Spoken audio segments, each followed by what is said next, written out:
Welcome, Investigator. Evil is on the rise. Crime is escalating. Our mission is to eliminate the crime by exposing evil, examine why it manifests, and highlight the brave souls that confront it every day. Join us as we work together to bring justice to every victim. Welcome to All Things Crime. Here's your host, Jared Bradley. Hey, everybody. Welcome to another episode of All Things Crime. I am Jared. I'm your host, and I am excited. This morning, I have Doug Young with me. He's a CSI at Thornton PD, but he's also got a new company called Triadforensics, and we'll have him talk about that in just a minute. But I want to welcome you, Doug, to All Things Crime, man. Hey, thanks, Jared. I appreciate it. Yeah, my pleasure. You know, it's awesome seeing you at IAI just, 6 weeks ago? Is that 6 weeks ago? And it went by fast. Yeah, it's been 6 weeks already. Yeah, it's insane. Crazy how time flies. Huh?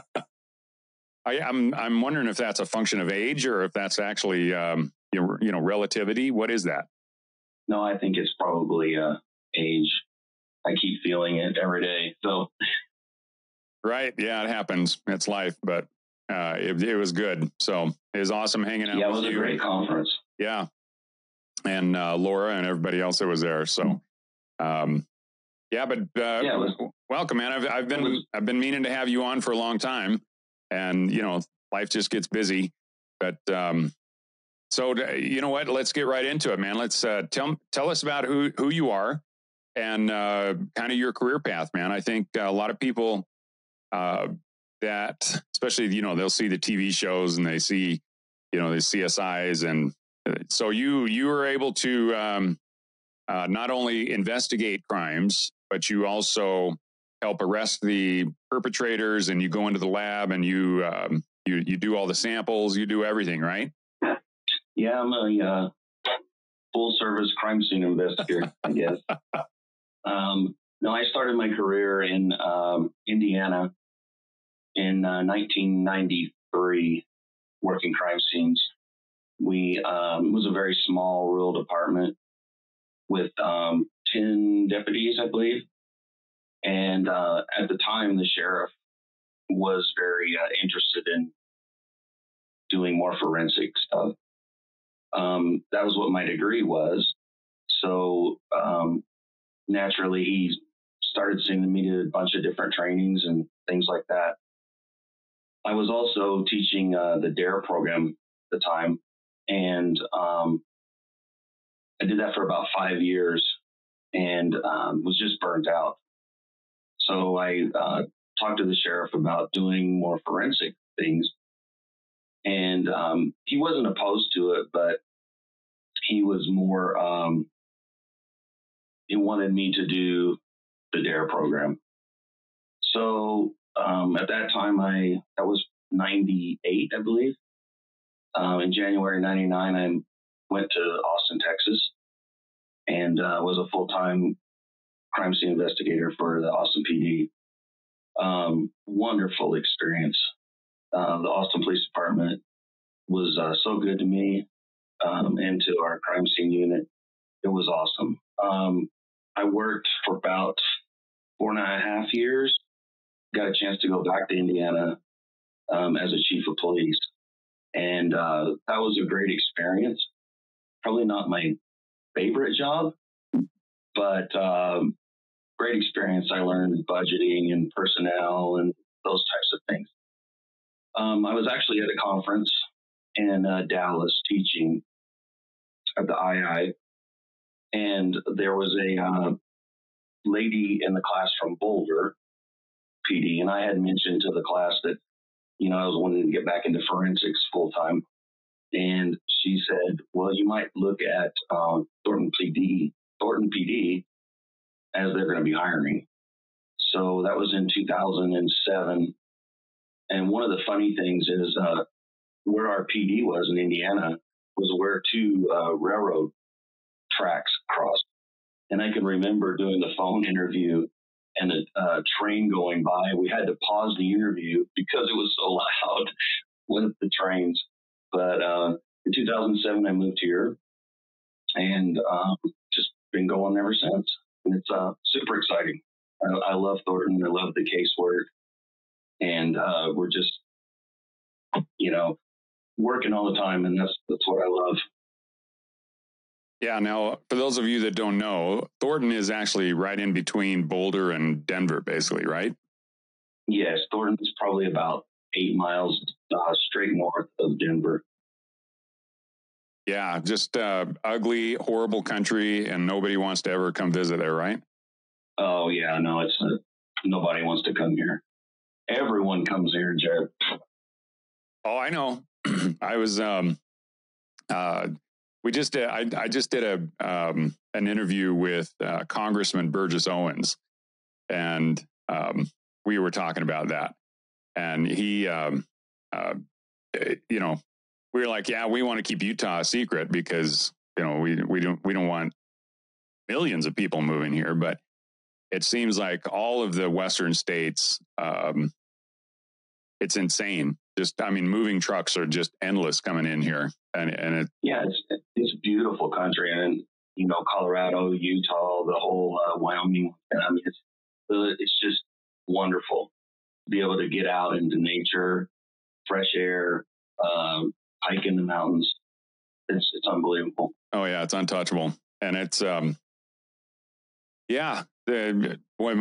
know at least my house has doubled in price, and I'm sure it's the same way. And it's not due to the inflation. It's actually, your housing is because of supply and demand, and it's there's a lot of building going on around here, and I'm sure it's the same way in Thornton. So yeah, Thornton keeps pushing north, so our population is growing like crazy.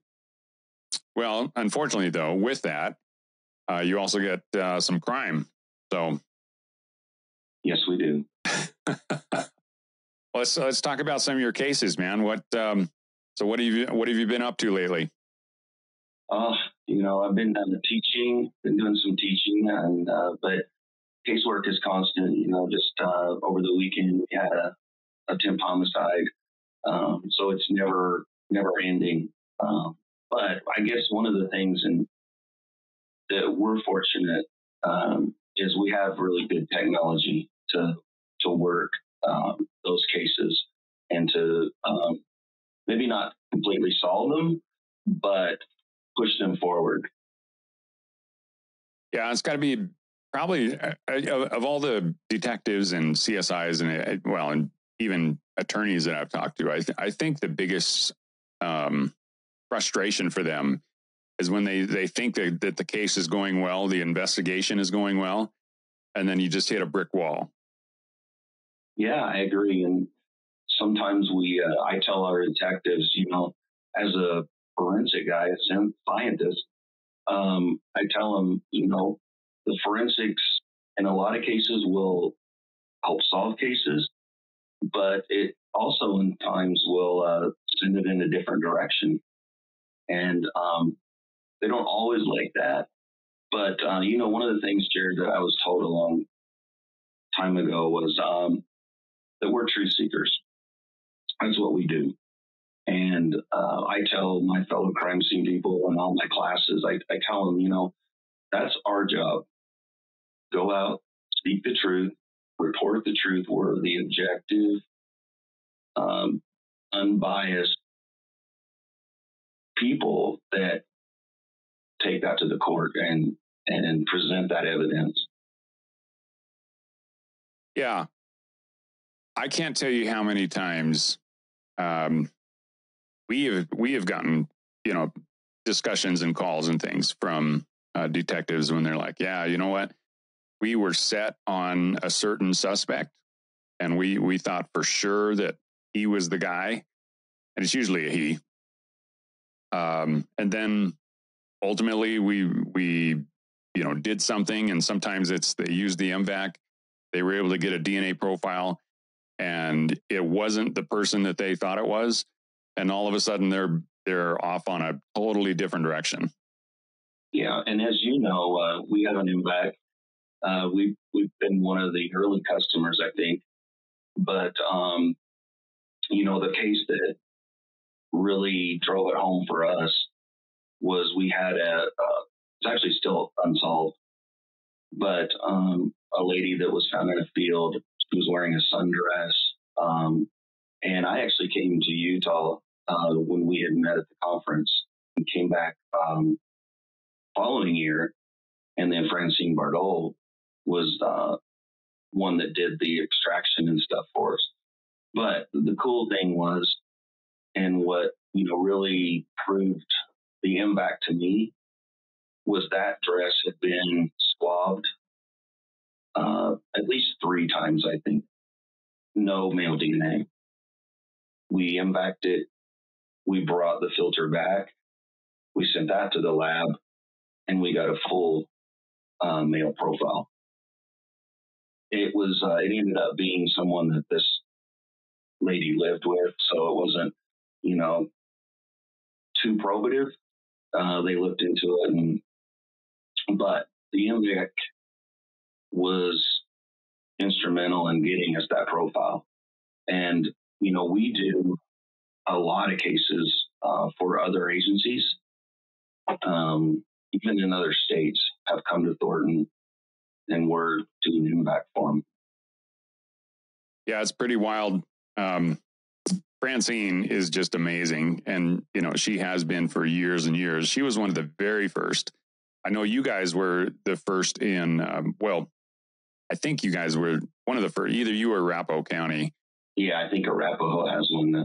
Yeah, but well. I know as far as, utilizing the equipment and developing expertise in it, yeah, you guys are right way up there. And Francine, she's since retired from West Jordan, and she's started her own serology lab, and she's just rocking with all sorts of things. But oh yeah, and I talk to Francine a couple times a year probably, and just pick her brain on some things, and it's she's amazing. Yeah, great resource. So any of you detectives or investigators out there that are listening, Francine Bardot, and she's still in Salt Lake area.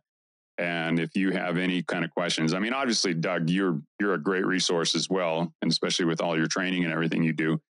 But but Francine, man, she has been a huge advocate. And the cool thing about you guys that are the early adopters is you guys, I think you have an open mind. And this just, this isn't about just the M-Vac, but when you have the mentality that you guys do, and you're not so set in your ways that you're like, well, this is how we've always done it, and so this is how we're going to continue to do it.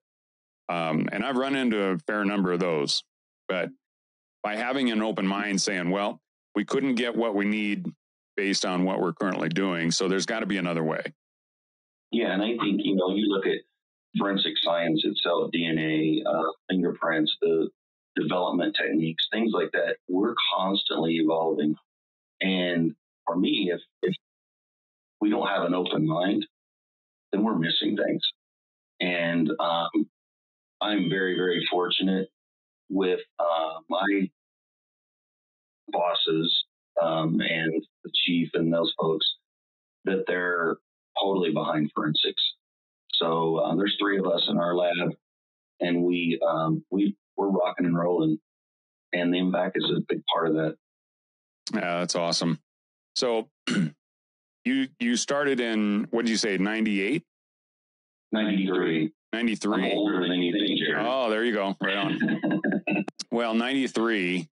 That's actually when I graduated college, and I was headed into the military, and so.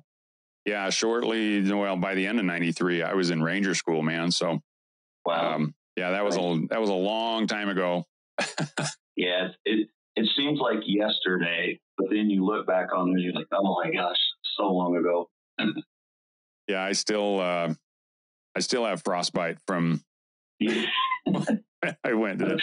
Yeah, I wouldn't wish that on my worst enemy, man. That was a. Oh my goodness. That was a rough. Well, thank you for your service. Oh. It's my pleasure, man. It's pretty amazing how we look back on our past and we say, this shaped me. This really determined who I am today. And, there's little things like, interactions with your dad when you were really young, for example. And, I'm experiencing that now with my twins. And, I have twins that are 12 and my youngest just turned 11. And boy, those three boys just, man alive, they keep me on my toes all the time. So I love watching the shenanigans that you post and the YouTube and all that. It's great. It makes me laugh. Yeah.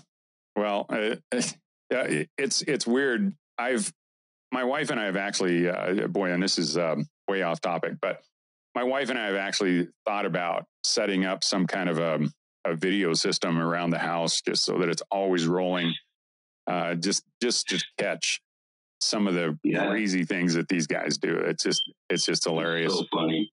Yeah. So last story about the boys, but my youngest, my wife says she went down to wake him up.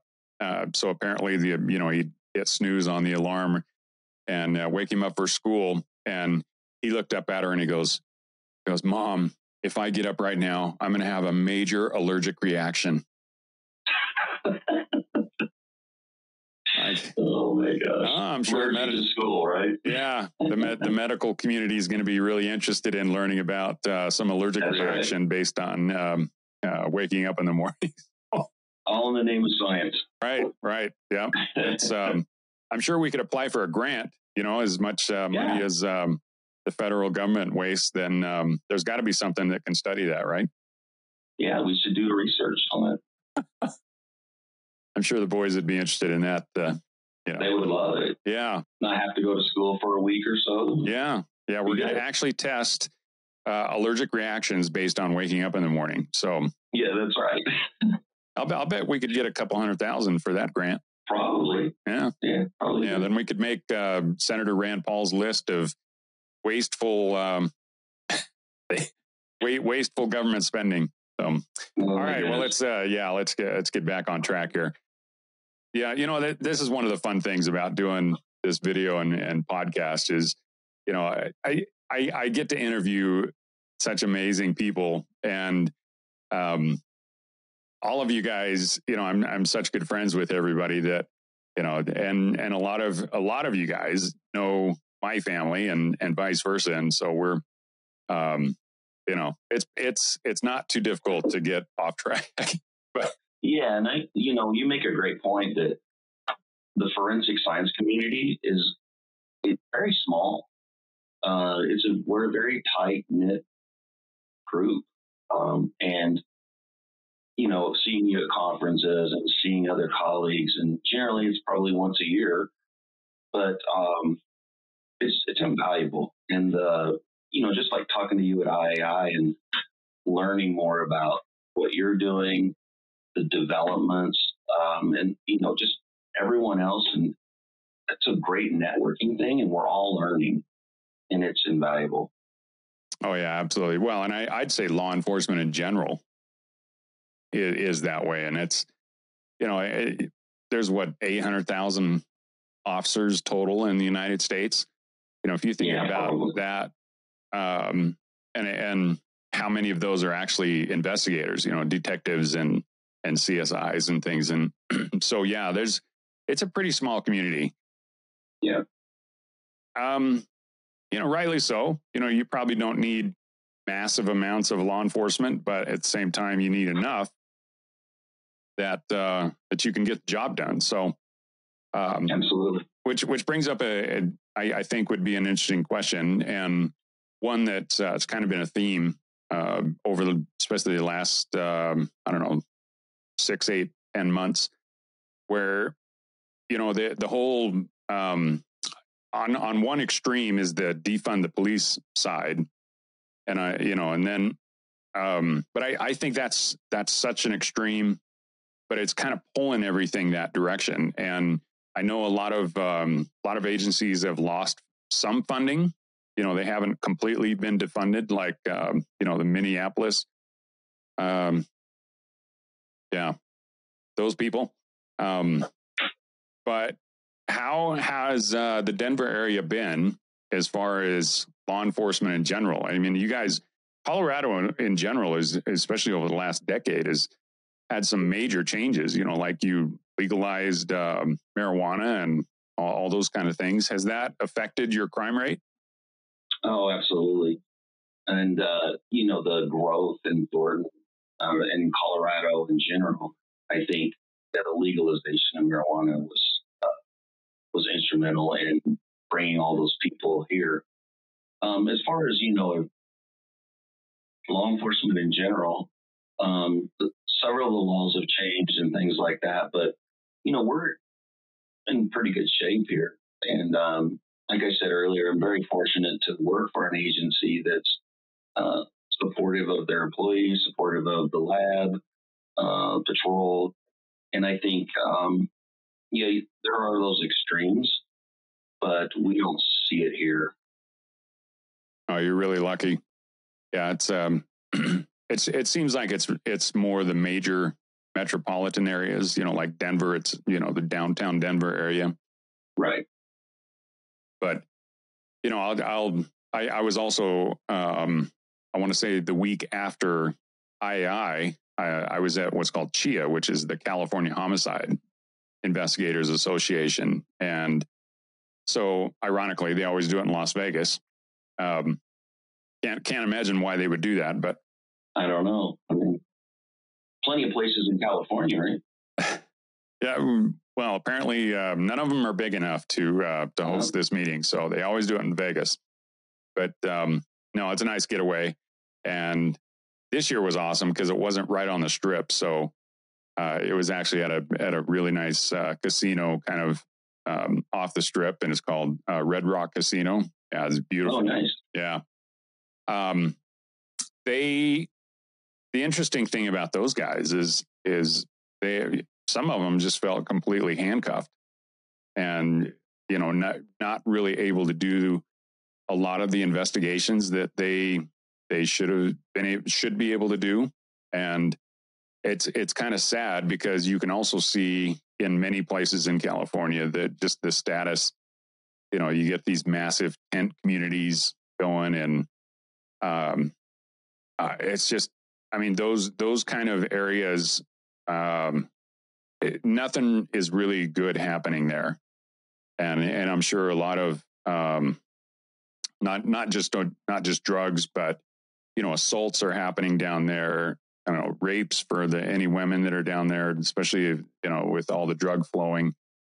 It's just, it's almost like a separate community, almost like a no-go zone for most people. But for law enforcement, it's a huge headache. And, I'm sure Thornton doesn't experience anything that drastic, but got to be happening in Denver. Yeah. And I think when you look at, just the homeless population, it's a cyclic thing, right? Like the more people, the more problems you're going to have. And so it's just this vicious cycle. And I know that, Denver's doing the best they can to deal with it. But, here we don't experience that near what they do in Denver. Yeah. I consider like Thornton probably a mid-size PD, mid-size to smaller, just based on your community and the needs that you have there. But for me, I kind of place law enforcement agencies in three categories. And, the smaller ones are like the department in Indiana where you said you started, where you have maybe 10 sworn officers, and, that size of a department where maybe your community is 20,000 people or, 40,000 or something like that. It's pretty small, but that's the kind of community I grew up in. And, everybody knows everybody. And so when we would, me and my brothers would do something, we'd screw up, man. Somebody was calling my dad before the police could ever get there, and they knew. And we used to drive this big green Suburban. We called it the Rhino, and it was the only one in town, and everybody knew who owned it. And yeah, I was the same way. I mean, I grew up on a farm, and my dad was a school principal. And so it was in the same district that I went to school. So I was like, he always told me that I'll know that you're in trouble before anyone else is, because they'll call me. And then when you get home, yeah, you probably know how that goes. Thanks for joining us.